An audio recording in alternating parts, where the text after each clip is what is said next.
Well, good week last week. A lot of fun.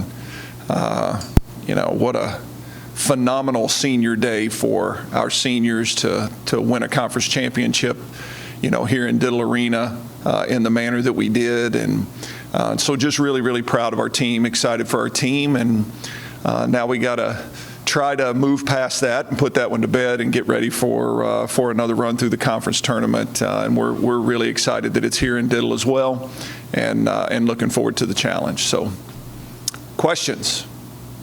Coach, looking back at the regular season as a whole, obviously going back to the beginning of the year, you said you were more vulnerable than you have been in years past. But the way you finished off, victory over Rice, good chance at an at-large if you don't win this weekend.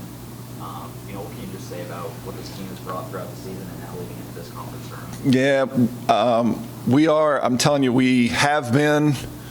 We still are. We will be. We are still a very vulnerable team. We have to be together and do little things, and just to be 26-2 and the Conference USA regular season champion, going undefeated in league, it's just a remarkable run.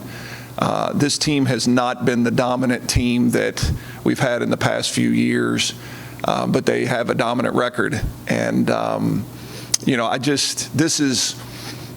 somebody asked me about, that match on Thursday night against Rice and winning that conference championship in that manner. And, obviously we've been blessed to win a lot of those. But that truly is one of my favorite games, favorite championships that we've won, because I know how hard everybody had to work to make it possible, and then to do it in Diddle in front of that kind of crowd. And I've had so many people stop me, at the football game and at the basketball game, just talking about how much fun they had during that match. And it was just a really cool night, and I could not be more proud of our team than I am. And we're a team that could win the Conference USA tournament this week. We're a team that could get upset in the first round. That's who we've been all year. That's who we'll continue to be, but we will continue to try to find a way. Coach, of course, hosting the conference tournament is a huge advantage for you guys. What does it mean to you to be able to bring this tournament in? A few less nights in a hotel for me, which is nice. It's great. It's great having the tournament here. If I'm being honest, it's great for our players to have the tournament here. It's not so great for me or our staff. To be honest, it creates extra work. It's kind of nice to go on the road and just get in a hotel and get away from and let everybody else worry about running a tournament and just show up and play. So it's not better for me. It's not better for our staff or administration. It's a commitment that they've made, which we're really happy that they've made, but it is great for our players, and to be able to play and have that home backing behind them. There's no doubt in my mind that our home atmosphere pushed us over the finish line last Thursday against Rice, and hopefully it can have a similar effect as we navigate this tournament this week. Piggybacking off of that, because you get to stay home, where are some of the things in practice that you get to go over a longer week compared to practice? Yeah, it's a great question, because we'll ultimately have an extra practice day, if it makes sense, because our travel day will still be here. And, everybody comes in and has their tournament practice on Thursday, but, that Wednesday travel, all that kind of stuff, we'll be able to get an extra practice in. And so I was just discussing it with our staff. We'll actually go back today and really rewind. And today will be a very individual type practice today, a chance to just go back and do some real fundamental things, because again, when you get to this time of year, winning and losing is such a small razor thin margin that little things that you work on day one of preseason show up. If you do them well or you don't do them well, your season can end prematurely. And so today will be a very individualized practice. We'll do a lot of one-on-one work, a lot of small group work, just trying to reinforce some of the very basic fundamentals of who we are. Today's practice will 100% focus on us.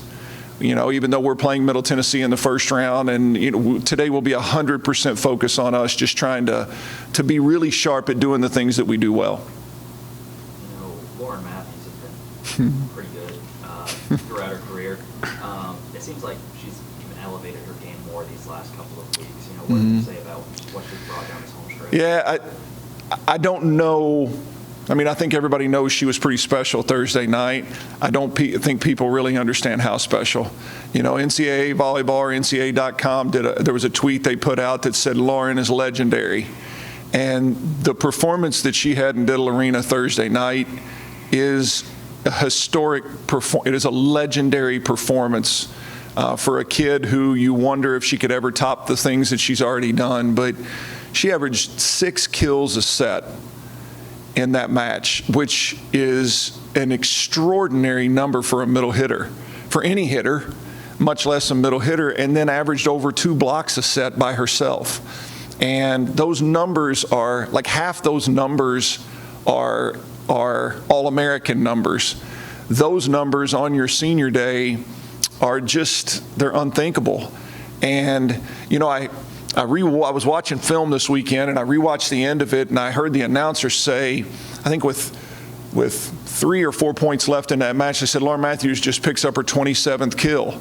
And it was point 14 in the match or 13 in the match. And I'm like, wait, there's only 3 points left. So her 28th kill came on the next one, or her 29th kill came on the next one. I think she threw a block in there. And then her 30th kill came to win a conference championship. It's just, the kid, I've said this her whole career, she is a special talent, but that is not what tells the story of Lauren Matthews. She is one of the most incredible competitors that I've ever seen, and she was different Thursday night. She just wasn't losing on her senior. She just wasn't losing. It was not coaching. It was not. She was not losing on her senior day, and made every play that was necessary. And so that is of all the performances she's had, that one's one that people will talk about for a very long time. But you go from Nadia to who was very experienced to Callie, not experienced, you know, when it comes to conference tournaments and stuff. So how do you, keep their nerves down and keep them under control? Yeah, another great question, because, you know, last year we had a 5th-year senior setter. This year we got a freshman setter. But I've been saying since August, this freshman setter is pretty special. And, you know, going through what she went through Thursday will help her a lot come tournament time, because that was a tournament vibe. That was for all the marbles, just like tournament play is. And she was going against you saw one of the elite setters in the country in Carly Graham. And so Callie, we always talk about things slowing down, and I think things will continue to slow down after being in that setting that she was in on Thursday. And, Callie's ready for this. She's worked really hard to put herself in this moment, and she's ready. I have no doubts, win or lose, if this thing doesn't work out, it won't be because Callie Bauer wasn't good enough. She has had a tremendous season. You know, I think we're second in the nation in hitting right now, with our freshman setter running around out there, peeking over his shoulder at me between every point, you know, wanting to know what to do next. And you'd love to have a senior setter out there, but, you know, I'll take a really, really talented young one, you know, that has the heart of a champion too, and that's Callie Bauer. Coach, you seem very excited.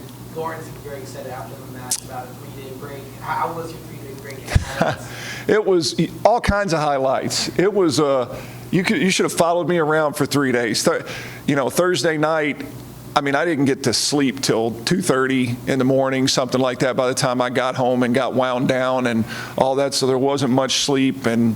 But I needed a mental break as well as them, and I got up Friday and went to my lake house on Nolan Lake, and my son and I spent the whole day out there, and the last thing I was thinking about was volleyball. Left my phone in the car and just enjoyed, you know, being outside. And then Saturday, it was this little adventure for me all weekend. Saturday, I was on the sideline for the football game and freezing like everybody else, but watching them play at such a high level, and then came to Diddle and watched basketball, and, you know, it was just, and then yesterday, just never left the couch, I don't think. I just sat and watched football, and, you know, it was a really rejuvenating weekend for me, and I hope it was for our team. Some of them went home.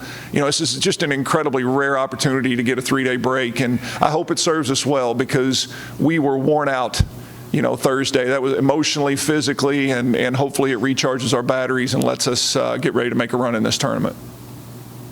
Another conditioning point. You talked about Paige getting tired in the last game. Now, you know, usually playing like twice a week. Now it'll be 3 days in a row. You know, how do you keep the team's conditioning Yeah, it's going to be that's one of the big challenges. Paige Briggs especially, she's been asked to do so much.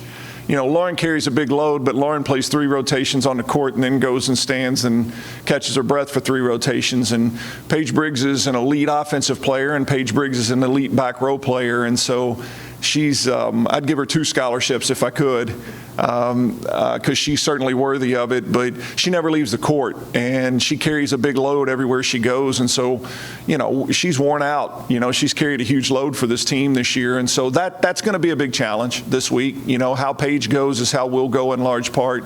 But again, when you're playing against us, do you dare serve her every ball to try to wear her down when she's in the back row, because all of a sudden you're serving one of the elite passers in the country? And so it's kind of a double-edged sword for teams when they play us. But we're tired, but a lot of people are tired this time of year, and hopefully that's where that home crowd can help push us over the end line. I believe you've gone to 8 conference tournaments before this, won 7 of those. Outside of being here at Diddle, how is this one different? And I think I've asked you this every year that I've worked with you. What have you learned from those past ones? Well, I've just learned that I just think the thing that's the most important when you go into tournament time is, things are going to go wrong. I think so many young coaches go into tournament play and they just pray that their team plays great and, they get a good draw and the other team doesn't come out hot, and all that stuff's going to happen. Things go wrong in tournament time. Things go wrong in high-level matches, and you got to bounce back. And, Thursday was a reflection of that, right? I mean, we had things go wrong. We were up 12-10 and then down 14-12, and it's about mental toughness. It's about staying the course. It's about embracing it when it happens instead of freaking out when it happens. And and so we just always take a mentality, and it is, as strange as it sounds, it is the loosest I want our team to be all season long. Because I think people get to tournament time and they know what's on the line. That's where it's phenomenal that we are in a position where we're going to the NCAA tournament regardless of how this week works out. And that is an amazing advantage to have, because so many people's seasons are on the line. At tournament time, it's win or go home. And for us, it's win or start preparing for the NCAA tournament. And that's an amazing situation to be in a league like Conference USA. And so I just want our team to play loose and free and let it fly. And, there's certain things you can control this time of year. There's certain things you can't. And people watch March Madness not to watch the 1 seed beat the 16. They watch March Madness to see the 15 beat the 2 or the 14 beat the 3, or like that. That's what tournament time is. And so it's part of it. And sometimes you're on the wrong end of those things.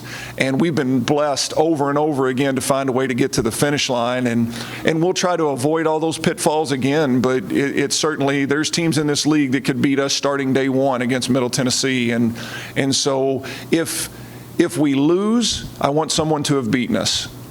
I just don't want to get tight, freak out, all that. If we lose, if somebody comes out and plays hot and everything goes their way and we can't seem to get it going and all that, then we'll shake their hand and it'll be a good story for them, and we'll get ready for the NCAA tournament.